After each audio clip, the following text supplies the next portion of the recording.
Hello and welcome to another episode of Growing Up B2B. I'm your host, Ed Delia. I'm the second generation president of Delia Associates, the place where family B2B brands go to grow. Today, I'm joined by Tom Garrity of Compass Point. Tom has spent decades working alongside family-owned businesses, helping them navigate strategic planning, leadership transitions, and growth continuity. Early in his career, Tom helped build Larsen Manufacturing from a $20 million company into a $250 million enterprise. That, among other leadership experiences within family businesses, gave him firsthand knowledge of how family-owned companies scale while protecting margins, brand position, and their legacy. Today, through Compass Point, Tom works closely with family business owners and their advisors to help them navigate a number of issues, one being a frequently misunderstood leadership topic, the difference between succession and transition. Tom, welcome to Growing Up B2B. Yeah, it's great to be here, Ed. Thank you. Great to have you. So I got a lot of questions for you, but I want to start maybe at the beginning. Early in your career, you joined Larsen Manufacturing. As I mentioned, it was at about a $20 million mark. Talk about that and that time frame and that period. What made that environment such a powerful leadership training ground for you? Because it seemed to have a definitive impact on you and your trajectory. Yeah, it really did. So to be clear, I was a young kid coming out of college, and I was in the role or in the game as that company went from 20 million to 250 million. And I certainly wasn't in the finance group, and I didn't have access to that. But I stayed close to the Larsen family and to a lot of friends there as I moved on in my career, and then started to understand the milestones. But it was a great company, and it was a second generation family business. It was known for giving back to employees, just this great employee culture, which, and again, I was a kid. I knew what that was, but I really didn't know. I didn't have any other experiences. And so when I joined them, I was fortunate to get into a management development program with them. And so I got into different aspects in the business. And I also, one of the things that Larsen did extraordinarily well, Dale Larsen, who was the president, the G2, he was great at finding talent. And again, I didn't really know that then. It was just like, oh, why don't we have somebody else here? But now in retrospect, right people, right time. And so he brought in a guy that was really going to help the manufacturing group go to the kind of the next level as we were scaling, the kind of things that needed to start happening in manufacturing to be able to manage operationally everything that was happening in the market. And I had ultimately ended up over in the distribution side of the business. And that's how I ended up moving out east. This is a company based in Brookings, South Dakota. And so my boss was really instrumental and quite frankly, my whole life. It wasn't just at Larsen, and at Larsen, it was extraordinary. It's a guy that I learned so much from. And he had a way of letting me get into just enough trouble, and they go, all right, we're not going to do it that way. You're going to do this. And so I really didn't know what that style, because it was the boss that I had. It was later as I became a boss and failed or had successes, and then looked back and went, all right, that made a lot of sense. So I was just fortunate to have great leadership at the top with Dale, and then my own personal, good bosses, and Dale's ability to attract great talent. I got exposed to a lot of those folks, and it was really instrumental and foundational for me as I continued both at Larsen and then as I moved on in my career. I think it's one thing to talk about right people, right seats, and it's something totally different to see it in application and say, okay, that's what that looks like, and that's what it looks like when it works, right? When I read Good to Great, which is one of the foundational books, anybody listening to this, please make sure you've read Good to Great at some point from Jim Collins. And Collins' basic premise was, he kind of goes out with those books with a hypothesis. And so he was like, well, what is it that makes these great companies, which were really good companies, or these good companies, go to great? And really, that's where the whole analogy of get the right people on the bus, get the wrong people off the bus, get everybody in the right seats, that was Jim. And he said, those great companies, they all figured out who first and then what. And I remember I was in consulting at that point. I had started Compass Point in 2003, and I remember reading that going, oh, come on. That's consulting talk. Who has time? Who can do that? Well, 25 years later, and also the two companies I ran, is exactly it. Who first? Do I have the right Yeah. who's? Are they aligned to our values? Are they committed to the purpose? What we're all about. We get that right. Yeah, they got to be competent, but get that right. I often say to people, we hire people for what they can do, and we fire them for who they are. Yeah. Have it backwards. Like, get the right people first, because you can't teach values, you can't teach behavior. I mean, people can change, but it takes a lot of commitment on everybody's part, and that's probably not the skill set that you have. So get the right people first. Obviously, you need to bring competency, but we can teach a lot of that skill set. And I look Hmm. back at Larsen, I'm like, man, did we do that well? Mm. Again, when it's your first job, you're just kind of like, there's a bunch of good people, and we seem to be doing good, and I'm getting opportunities. But it's, when I got out in the trenches myself and found how hard it was to grow businesses and the two that I ran, and then start this one, it's like, man, how do we do that so well? And a lot of basic blocking and tackle, but it's easy to say but hard to do. Yeah. Yeah. And in the look back on that too, I mean, that's a company that didn't just scale; they scaled dramatically. Yeah. So, and loud and clear, I hear you're pointing to, well, part of the ability for us to do that was finding great people and putting them in the right positions and empowering them to do great things. But what else? Like, if you look back, Tom, what else were some other takeaways of being and experiencing a company that had that rapid growth momentum? Yeah. Again, I didn't know any of this while I was in the business. It's afterwards, right? When I look back and went, oh, that was a really smart move. So I moved out to the East Coast into Allentown, Pennsylvania in 1986 to open up distribution. And the strategic play was basically there's a lot of people that live out there, and about uh, 33% of the nation's population is an 8-hour drive. And of course, 2 hours we're into the ocean. So there's a lot of people in and around this Lehigh Valley area. And that's Mhm. why it's become such a big distribution hub. So that's kind of what we did. We came out, opened up distribution, and our marketplace at that time was independent lumber dealers like Tom and Ed. And we might be a Service Star group or an Ace for buying power. And there were Mhm. some super regionals and some larger, kind of call them larger super regionals, like Pergament was out here in the East Coast, and Channel and Rickle. Um, but here comes Home Depot. I move out here in August of 86. In September of 86, Home Depot moves out of Atlanta. First two stores are Paramus and Lakewood, New Jersey. And the whole market changed. Now, again, I didn't know that while I was in the middle of it. And quite frankly, we should probably have never gotten their business. But we had great sales organization. We got those two stores, and then every store that they built, we that was our store, and they were big. It wasn't Tom and Ed, who maybe we sold 50 doors a year, which was great. These guys were like $300-400 door opening orders, and then every weekend, with replenish.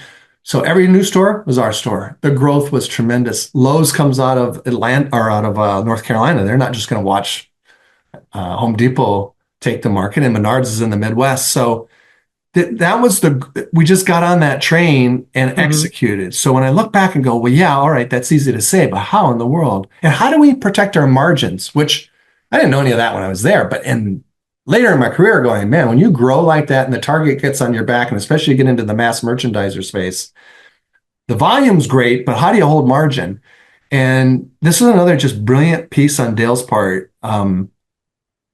Building a strong operational strategy that continued to find how do you pull costs out of the product? And it wasn't by beating people up. It wasn't about wringing every last effort, but it was being very operationally disciplined, right? Mhm. We knew how long it took to do every component of making a door or a window, whatever we were running through.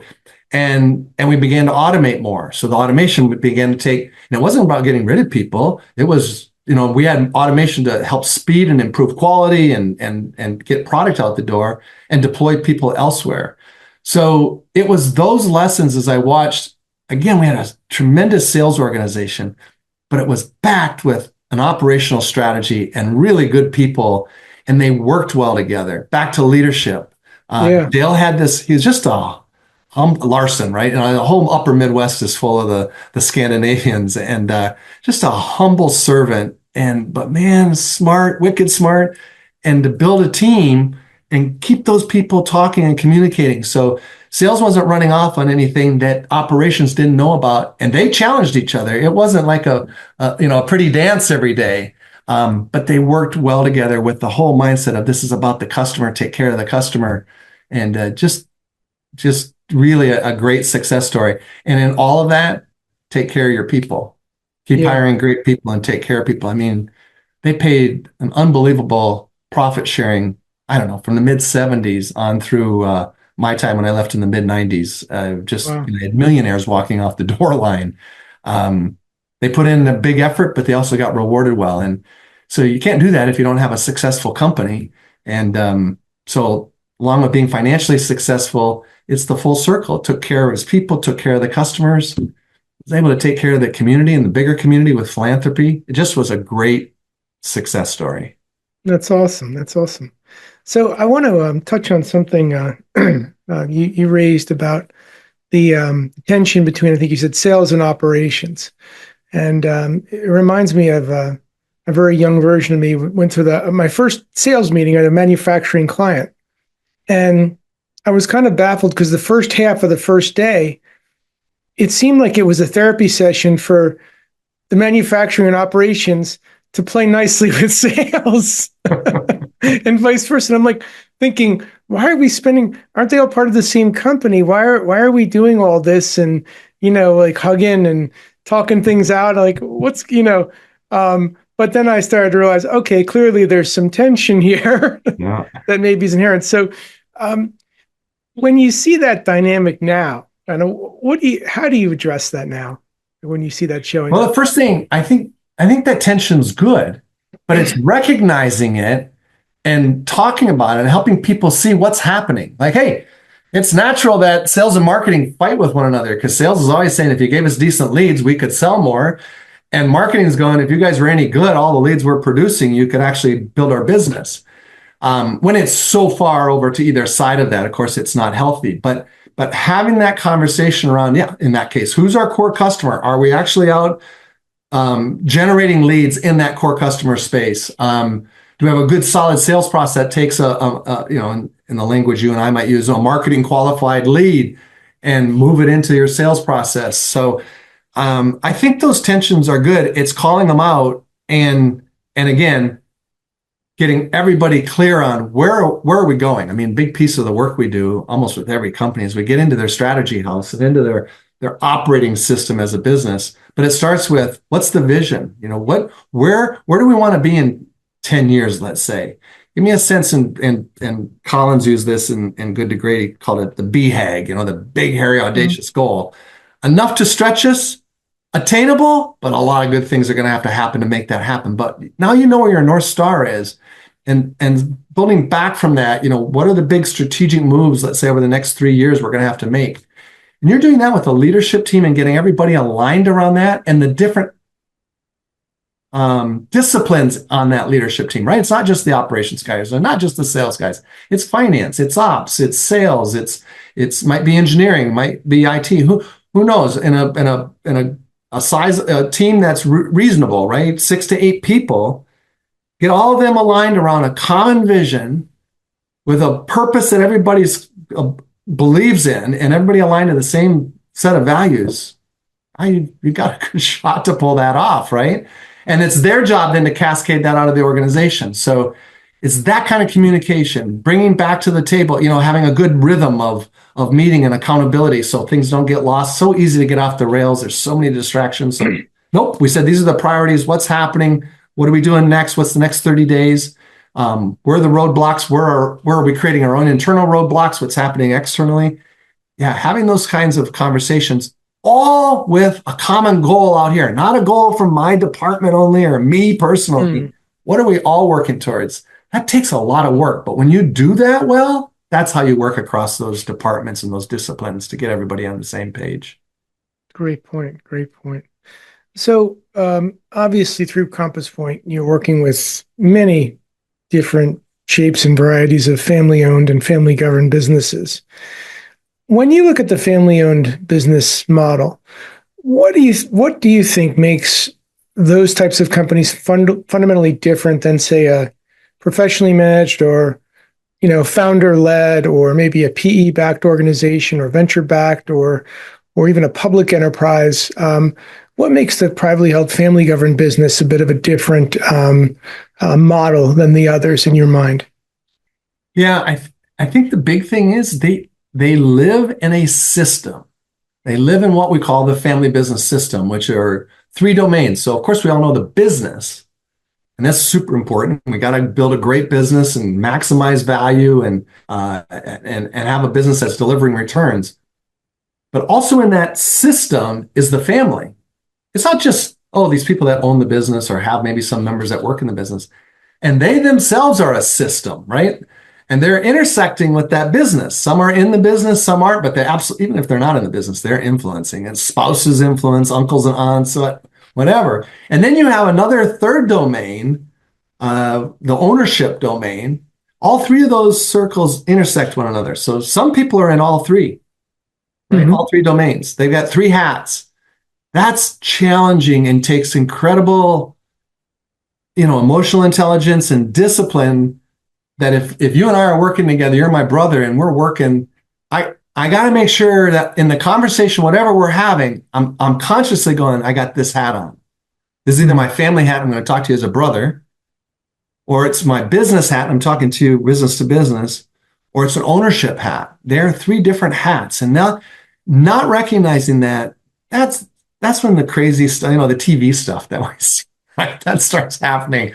Like you gotta recognize what hat and the conversation I'm having in that point. So that's one thing. And then recognizing there's those different perspectives are critically important. There's, if you look at that Venn diagram, there's 7 different perspectives. So, they're all influencing that family business system. So again, family that doesn't work in the business nor has ownership, but man, they're impacting the system. They're laying on the pillow at night going, you're working too hard. Your dad's a putz. What are we doing? Are we getting anywhere? Whatever. You can't say that's not impact. So that part of the system needs a voice because why are we doing what we're doing? Where are we going? They don't need to know all the details. They just need a voice. If you don't know, then you're going to make up your own story. So the job is to make sure that we're crafting the story that's actually happening and communicating it. So it's so easy to say, oh, communication is so important in these family business systems, but communication is so important in these family business systems, right? You can't communicate enough. I always say, if you ever get people mocking you, then you're like, all right, we're on the right track. I think I got us there. And then that'll change because people will, systems change, people come in and out but I think that's the big thing that I see is that system. And then there's all sorts of challenges that come with it, right? As family, who we are today we didn't fall out of the womb like that, right? Most of this stuff that we're dealing with, and we all have family issues. So it's not like, the family businesses that are successful, they don't have any crap going on. No, everybody does. Every family's got something going on. It's your ability to manage it. It's your ability to deal with, the dynamics of a family and not let it get in the way and destroy the business. That's all work. But it's the work that needs to be done. You don't do it. Well, that's why these things, one of the reasons anyway, they flame out. So it's a very healthy perspective, though. And a great point you raised is that, one doesn't necessarily have to be in an operations capacity in a family business model.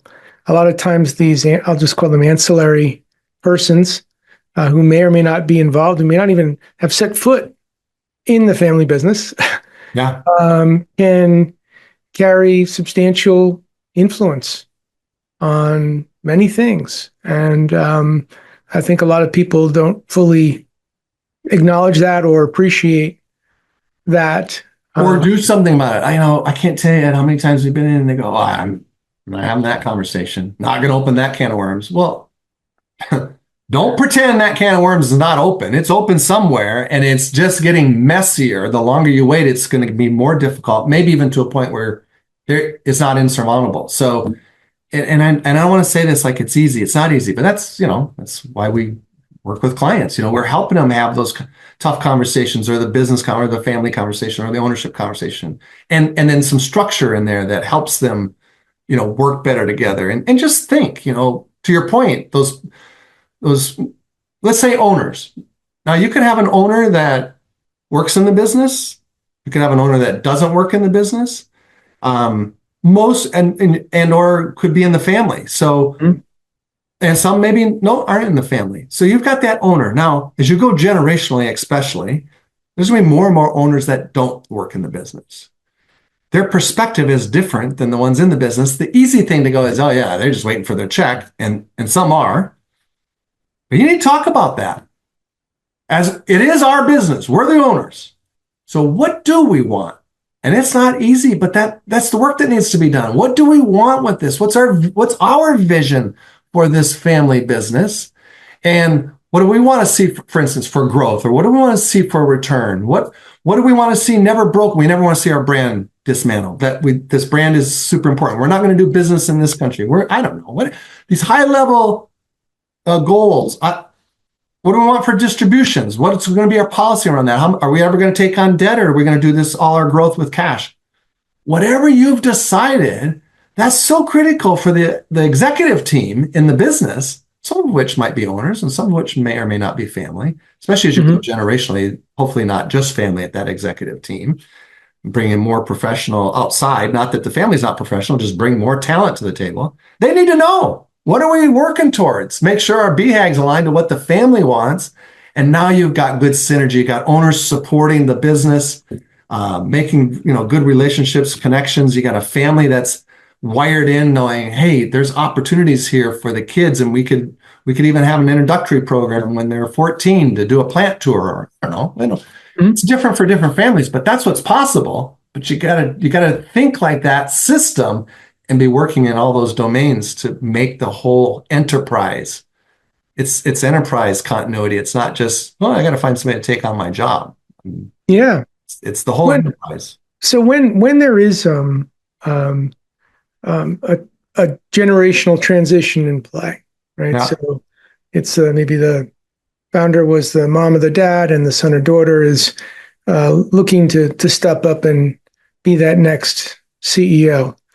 What do you look for in that individual to say, all right, they've got it or they don't? I mean, do you size up that individual? And if so, what are you looking for from that person that's about to take the next step and succeed in leadership? I think I look for the same thing that not necessarily all the same, but some common characteristics.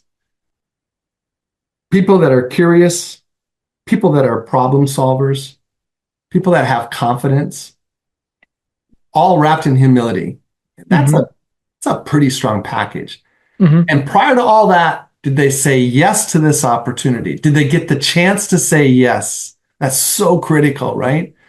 Did you say yes? Not because, I got to do this for my family or for my dad or my mom, or, because I'm the fourth gen, there's nobody else. Like, that's not a reason. That probably will be another reason they'll flame out. Because these things, Ed, you need passion like nobody's business, because there's a million reasons to Sunday why you should not do this. Those days when people don't pay you and they have employee problems and all this insanity, and you work for a lunatic. We work for ourselves. You would never put in the hours you put doing this when we do this. But it's so rewarding, and what can be for the family. So that passion, they got to have it. And I think the other thing is, and they don't necessarily have that at 25, but you got to kind of see some of that. Like, did you show any of that ever in your life? Did you play any sports? Did you take on an instrument? Did you do something where you wanted to excel? If you were just cruising, or because of your last name, life's been pretty good, that's probably not going to make a great successor. And those are the hard conversations that we have with our owners. And we can, right? Worst thing they can do is fire us. Yeah. With a family member, the conversation is so hard to have. It's so, because they probably haven't built good governance. They haven't had that conversation yet. The table hasn't been set well. And they go, you know what? You're just not the right successor. It's probably not going to be the way that goes well, but can lead to that if you've been sort of setting the table well. So all of that. And I think the other piece is, Ed, they got to have an entrepreneurial spirit. And whatever that looks like, you don't have to be the great, Steve Jobs, and you're going to figure out, but you've got to have a mindset of, what's possible, what's next, because it's needed all over the organization. You need an entrepreneurial mindset around your people. You need an entrepreneurial mindset around the market, around your products, around your the problem solving. And that's what founders have, right? That's how the darn thing got started in the first place. So making sure you're second gen, third gen, because it just gets harder as you go out, right? Just more complex, bigger, all those things. And they don't need to be the only entrepreneur, but man, they need to have some entrepreneurial mindset to them. And I think I see it the same way. I sometimes frame it a little differently as I look for whether or not they have their own vision. And it doesn't have to be a good one, as you say, at the age of 25 or 27 or whatever age they might be as they're stepping in, but just that they have one. Yeah. And something that's different than maybe what mom or dad, or doing it a little better than mom or dad, or doing it like mom or dad did, which is not to say that they shouldn't honor the legacy or honor the values, but typically when a generational transition is going on, it's going on all around. It's just not happening in the ecosystem of that business. It's going on with customers, Yeah. suppliers, the greater world, the demands of consumers, the greater economies are all shifting and moving in lockstep. So to say we're just going to kind of do what we've always been doing, I don't know is a winning formula. Probably not. Probably not. Probably not. And you bring up a good point because the stats most people know, maybe 33% of family businesses make it to the second generation, plus or minus 12% to the third, maybe 3 or 4% to the fourth. And I always say it's not because the subsequent generations are dumb. It's because we haven't done a lot of the right things in developing them, the good governance in the business, those and developing leaders. But also, as you were saying this, what got you here, I mean, it's the classic, what got you here is not necessarily going to get you there. That's including the vision. It doesn't mean to your point, that you have no respect or honor the values and purpose. No, honestly, values are values. If they're changing consistently, those aren't values. I don't know what those are, but they're sure not values, right? True. Values are that handful of rules that we go, hey, this is the game. This is how we play. This is how we treat one another. This is how we behave. But that vision is going to be super important. Markets change, people change, everything you just said. So, and if you get stuck in, well, grandpa always did it this way, or dad, well, you'll be part of the statistics probably. Yeah. Yeah. So I want to come back around to a point that I made in the opening, which was you often distinguish a difference between succession and transition. Can you walk that a little bit more for us, please? Yeah, I just watch parents get caught up in this, just an easy trap to fall in. And it's probably because maybe it's the way they came in. But what I mean by that is succession is leadership. It's leadership transition. It's somebody coming into a position in the, let's say, succession in the business, into a seat in the business. And we need to develop them as leaders. And we can talk about that more later, what that might look like. But that's succession. Transition is ownership. Who will own this stock? Who will I sell this stock to? Who will I gift this stock to? And what often happens is, well, I'm selling or I'm gifting the stock to my oldest son, Pat. So Pat will be the CEO, or I'm gifting 60% of it to Pat. And since that's the majority, Pat will be the CEO. And I can't tell you how many times I look and go, nope, that's not the CEO. Pat's a good guy. He can't lead this place. I have a look at leadership in him, and he doesn't even like people or whatever, right? I mean, I'm exaggerating, but it's back to right people, right seats. That's succession. Transition, ownership, and you got to be thoughtful. And you and I and our brother advisors, the CPAs and the estate planners and financial advisors. It's one of the things we can bring to the table when we all work together is bringing our perspectives on decision making.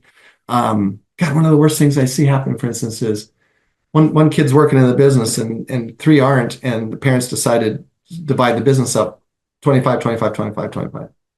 It's like, gosh, there's so many more better ways to do it than that. And that could work, but boy, you better have done work with your family so those non-working family members have clear governance and what say probably shouldn't have any say in how the business is being run. compensating the guy or the woman who's running the thing well because they're creating all the value. But there's other ways to do it. You don't need to give everybody a piece of it. You can give them another piece of the estate that equals the value of the business. And that gets tough and complicated maybe as the enterprise values get larger. But that's why you come to the table, because you could create an estate plan that's brilliant for tax and it will kill the family. Mm. And then once the family's killed, so is the business. So now everything's lost. So don't do that. No. There's and I believe that as part of Compass Point, you actually do workshops on this. And I think this is really valuable to talk about and for our listeners to hear. But you actually bring together owners and their circle of influence, which I think, spoke loudly to me because a lot of times in that circle of influence, there may be financial advisor, there may be accounting, there may be banking, there may be an estate attorney and the like. They always talk about team, but they seem to just talk about it. They never really always play on the same team, nor do they necessarily work and play together. Yet you have a method for bringing them together in a meaningful way. Can you talk about that for a minute? Yeah, so you're right. I ran so after Larsen, by the way, I ran not my family, but two family businesses. And I remember the first one, my CPA and attorney were arguing through me, and I was too young to know better. That's a classic triangle. Like, don't do that. They needed to call each other, but I was like, oh, I guess I'll try to see if I can help solve this. Like, it's not my problem to solve. I got a problem. You two are here. I'm paying you. Solve it. That was sort of an early introduction to that. So when we're involved with clients, we get all the advisors together. We're certainly cognizant of, we can't be just spending our clients' money and not having foolish meetings, but we can do a lot over a Zoom call or over a quick meeting at least once a year where everybody knows where we're trying to go as a business, what we're trying to do in the family. So any work they're doing, everybody's on the same page. It's not being duplicated. And or even more importantly, somebody hears something and they go, hold it, here's an idea how we might address that, right? And so now we're using that collective intelligence versus hoping they figure it out in the silo they're working in. So it's really, and if we're not involved, what I would say to people in the audience is somebody on your advisor team needs to be the quarterback and just keeping everybody abreast and on the same page, helping you have goals, you pay them, you're the customer, tell them what you want and make sure everybody's aligned to get you where you want to get to. That's their job. And sometimes we think, well, but they're an attorney, they're really smart. Oh, they are, but you're the customer. It's their job to do what you need it done. Not tell them how to do it, just here's where I want to get to. Help me get here. So you got to be a little bit of that confidence piece and just recognizing, like, of course I should do that. Of course you would do that if you went to buy a boat. You wouldn't go, well, yeah, not quite sure on does this float? Like, we're not having that conversation. So anyway. I get it. But it's I would have to think it would make them all collectively smarter, more valuable to the business, each in their own discipline. So I think it makes a lot of sense. Yeah, it does. And another plus of that is they get together and they have opportunities to cross refer and lots of good things can come out of all of that, right? Sure. Everyone's winning. So the client wins, they win, everybody gets a little bit smarter. It's a good formula. Yeah, absolutely. So I want to turn the tables on you a little bit because when we spoke before this session, you told me your daughter recently joined the business. So how has that influenced your thinking about leadership transition now that you're seeing it starting to play out under your own organization, Tom? Yeah, it's a lot of work. That's what I'll tell you. And Catherine, my daughter, is brilliant, and she's so right for this role. But we never talked about it. I've had this business for 25 years. I've got 4 kids. Never talked, my wife and I, about the kids coming in the business. That wasn't part of the conversation. And there's another story, another day of how it came to be with Catherine, but she is absolutely the right person. So what have I learned? we so highly encourage that next gens work outside the family business. That's not just from Compass Point. That's a pretty common practice, Hmm. a good common practice in family business. It's not just so they bring outside experience into the ecosystem, which is super important. So, Yeah. new ideas, new inputs. They've experienced what it's like when nobody cares what their last name is. So if there's no cash, you ain't getting a paycheck. If if you're going to get your butt chewed out because you did a poor job, you're getting your butt. It that's important in life because life's tough. So it's so hard to not have a little bit of protectionism for your child, even when you're committed to like, I know that would be the wrong thing to do. So they're working outside, and it also builds credibility for the people inside when your child comes in and for them, right? I've Mm. done something. I've had success. So Catherine was in med device sales with B. Braun and Boston Scientific, two great companies. Mm. Learned a boatload, and so she was able to bring a lot of that, of course, to the business, but she built credibility with the team when they realized, wow, she's done a pretty good job out in the market. And she had a lot to learn coming in. Hmm. That really helped her and helped her stand on her feet. And it gave her confidence, right? It wasn't like, coming in and going, I I think every next gen knows if you don't, you got a massive target on your back and everybody's waiting for you to trip up or be a putz or do something stupid or, the nepotism or whatever. You just have to be so cognizant of, sorry, but that's the way it is. So you're going to have to go the extra mile. You're going to have to put in the extra time. But um, that again, that credibility and that confidence that comes with that's such a key piece. And then the rest of it, from my standpoint, is, um, and it's just like your work. It's one thing to talk to clients and talk about what needs to be done, put together plans with them, start executing it, on the street. But when you're doing it yourself, the big wake up for me is, we preach all the time that succession planning, which what this will also be transition planning. Catherine will Hmm. own it. But succession right now, it's not an event, it's a process. Hmm. We're in the process, and the amount of time this process takes, it's enormous. There's so much institutional knowledge that founders have, but even the next gens and the next. So getting that transitioned out, all the relationships transferred, building confidence in the company that this next gen, and getting them exposed to the different aspects of the business. Not a month in finance, and not another month out on the shop floor if you got manufacturing, or in our case, maybe working in one of the particular aspects, the consulting areas that we work in, but having meaningful time in there. 6 months, 6 months, 6 months. Catherine's getting her MBA. That's a 2-year commitment. There's just a lot of work to be done, and you got to be aware of, and it could possibly not work out. Right? Things happen. Hmm. Yeah. Things happen. People change minds. Of course, I'm an optimistic person by nature anyway, but I'm super optimistic. Hey, this is it. But things happen. I lost Hmm. my first wife to breast cancer.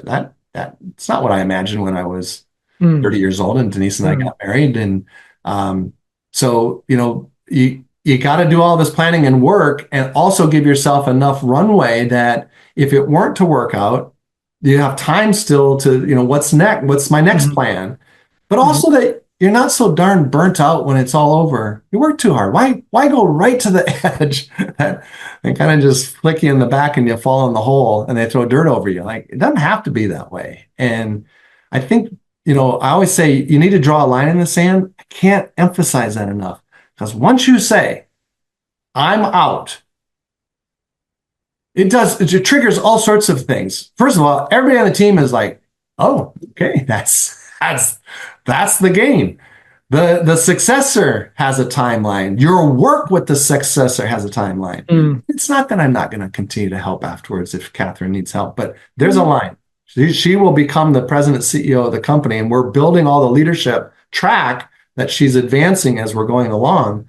But that also gets my mind, and I've been blessed. Love found me again, and got married last year, and Lauren and I have a new life that we're working towards. So um, we're talking about that now, like, and that's such an important part of, you know, this transitions, you know, and this, especially when you're, you know, the senior generation is, I'm 66 years old. I never sat around as a little kid and thought, yeah, I'll be 90 one day. But the likelihood now is I'm Yeah. probably going to make it into my 90s. If something else, you know, something crazy doesn't happen. So that's almost 30 more years. That's almost another third of my life. Like, I want to do a lot of good living in that. And if you're Sure. not preparing for that as an owner or president in some cases, you know, and leaving a company, bad things happen, right? People get depressed, their health goes in the tank. Mm. Figuring out what's next is such an important, and especially when you've been wired to, you know, as an entrepreneur, you, yeah, I love to golf, but I'm not doing that every day. I'm going to do that hopefully a fair amount, but I got other things I want to do, and Sure. that Lauren wants to do. So, Mhm. so So every now and again, and you might see this too. Um, I'm thinking it was a fairly large distribution company, and I think third generation. Son, you know, the grandfather founded. The son was very much entrenched as the CEO. Yet, you know, I went there to visit him, and I saw this older gentleman kind of walking along. I'm like, well, who's that? He's like, well, that's my dad. And I'm like, how old is he? He's like, he's 94. So I'm like, what's he do here? He's like, oh, he still comes in every day, and he does. So every now and again, and I see, you know, okay, there's a founder, or in this case, it's a second gen, yeah, but they just struggle to step away or step back. And I guess I'm wondering what are they really afraid of losing? You know, yeah, because clearly the business has transitioned, you know, yet they're still, they're still there. And I guess you know, after hearing you talk about, hey, there's things I want to do in my life, and I'm thinking, yeah, when I'm, you know, if I make it to 90, there's other things I want to do, and I'm not going to be, you know, if I transition this to one of the twins or something, you know, yeah, um, but they stick around. Like what's going on there from your perspective? yeah. So first of all, I think like being a parent, if you're, in my opinion, if you're parenting well, then you're sacrificing a lot. This is the way it goes. Yeah. So I think part of transitioning a business is sacrificing. You need to get out of the way, and it's hard. Peter Drucker used to say the final success of the CEO is to find his or her successor and get out of the way and let them run it. Um, that's it. It's get out of the way and let them run it. It doesn't matter. You can come back every once in a while, but what I think what happens um, is their identity is so tied with that business and with the success or whatever, their friendships. So many of them have so many friendships tied up, both Mm, in the business, literally the employees, but their vendors and their customers, and they've done nothing to build anything outside of that, some identity outside of that ecosystem. And the thought of pulling it, again, that's why it's so important to be working on this next chapter, because it the statistics are enormous. It's like 40% of family business owners without a plan going forward go into literally depression. mm, And if you've ever either had a family member or you've been there yourself, I mean, that's not just like I'm sad. Like, this is a bad place to get. And then health problems, more physical health problems start to follow. So it I remember we were working with Mrs. T's pierogies. That's a mm. famous Yeah. Ukrainian potato pocket, and they're up in the coal country in Shenandoah. And Tom Twardzik is a third generation owner, and I remember talking to him one time, you know, like, what do you, what are you going to do when you don't do this? Because the family and Tom was so synonymous with these, you know, Mrs. Mm, T's. Mrs. T was his grandmother, you know, yeah. started him in the Catholic Church and sold him as a fundraiser. And Mm, 3 generations later, they're around the nation. I mean, it's a great story, and everything they did for that community and employees and the family. And he said, "Oh, that's not going to be a problem." He goes, "I figured out a long time ago that my self-actualization cannot come from this business or I'm screwed. And Tom and he's still the CEO. He's a bit of a heady guy. But if you remember Maslow's hierarchy of needs, at the top is Yeah. self-actualization. That's really it. Yeah. He knew, if I let this business become my self-actualization, I'll never get out. I'll never let go. How am I ever going to find a successor that wants me hanging around and not giving them any authority to take the business, just like you said earlier, with their vision to move forward? He knew that was going to be a problem. So it's work. The emotional readiness of that transition, that's a job to be done. Back to succession. It's not just about the person and transferring their leadership. And it's like getting yourself ready. What are you going to do when you do this? Yeah, that's a huge point. And that's definitely some great self-awareness from that leader, and great food for thought for our listeners. So let's fast forward 10 years out from now, with maybe Catherine at the leadership helm. What do you hope through the guidance of Compass Point that family leaders will be doing better or differently than they are today? Mm.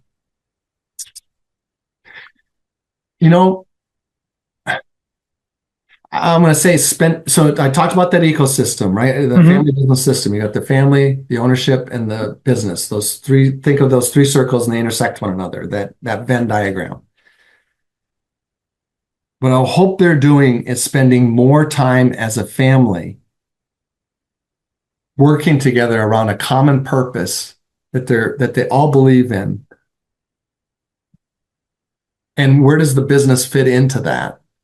Because that health in that family, and any family member that works in the business, that kind of alignment helps you get through all the nonsense that's going to happen.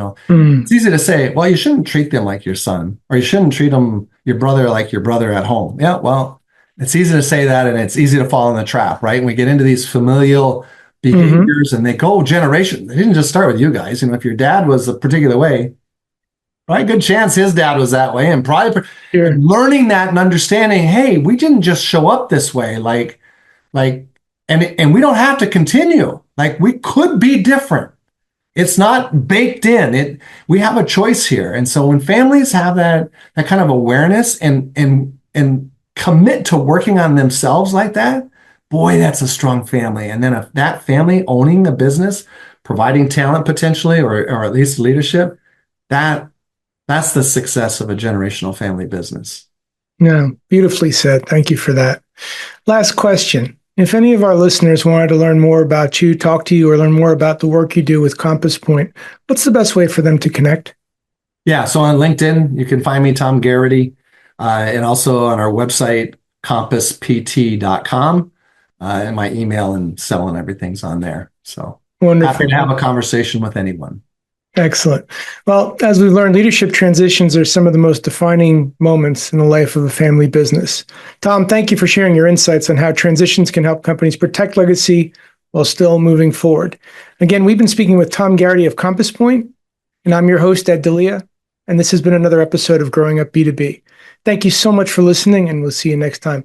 Tom, thank you so much for joining us today. Thank you, Ed. It was a real privilege. Hey, thanks so much for tuning into Growing Up B2B. To explore more episodes and insights, visit podcast.delianet.com. And if you've enjoyed this episode, please give us a rating or review on your podcast platform of choice.